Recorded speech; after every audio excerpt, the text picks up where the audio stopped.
এখানে যে যন্ত্রকৌশলটি দেখতে পাচ্ছি এটি শ্যাপার মেশিনের একটি গুরুত্বপূর্ণ একটি যন্ত্রকৌশল বা মেকানিজম। আমরা অনেকে জানি ইঞ্জিনিয়ারিং ওয়ার্কশপে লেদ মেশিন থাকে, shaper machine, planer machine, drill machine ইত্যাদি গুরুত্বপূর্ণ মেশিনের মাধ্যমে বিভিন্ন জব কাটা হয়।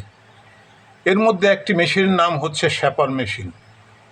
এই শ্যাপার মেশিনে যখন জব কাটা হয়, যাতে এটা অটোমেটিক কাজ করে, অটোমেটিকভাবে কাটে, এই জন্য এই যন্ত্রকৌশলটি ব্যবহার করা হয়।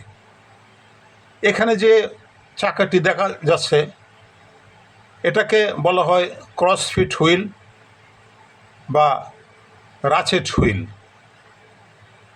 এখানে দেখতে পাচ্ছি এখানে একটি লম্বা, এটার নিচে লম্বা একটি লিভার রয়েছে এবং এটার উপরে আরেকটি কালো জিনিস রয়েছে, এটাকে বলা হয় পল।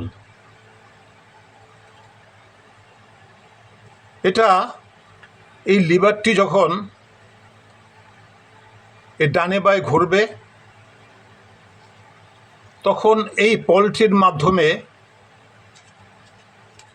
এই হুইলটি স্টেপ বাই স্টেপ কখনো ডানে ঘুরবে বা স্টেপ বাই স্টেপ কখনো বাঁ দিকে ঘুরবে।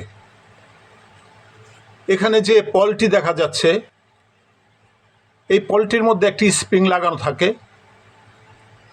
এটা ভিতর দিয়ে কখনো একটু ডান দিকে ঘুরবে বা কখনো বাঁ দিয়ে ঘুরবে। এখানে আমি দেখতে পাচ্ছি এখানে পলের মাথাটি ডান দিকে লাগানো আছে, তাই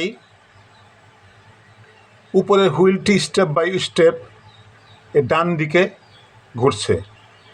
যখন এটাকে ঘুরিয়ে আবার এই বাঁ দিকে করা হবে তখন এটা উপরের লিভারটি ডানে বায়ে ঘুরলে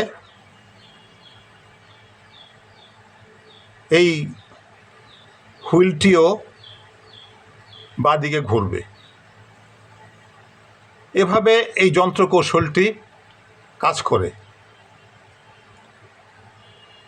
ধন্যবাদ ভিডিওটি দেখার জন্য।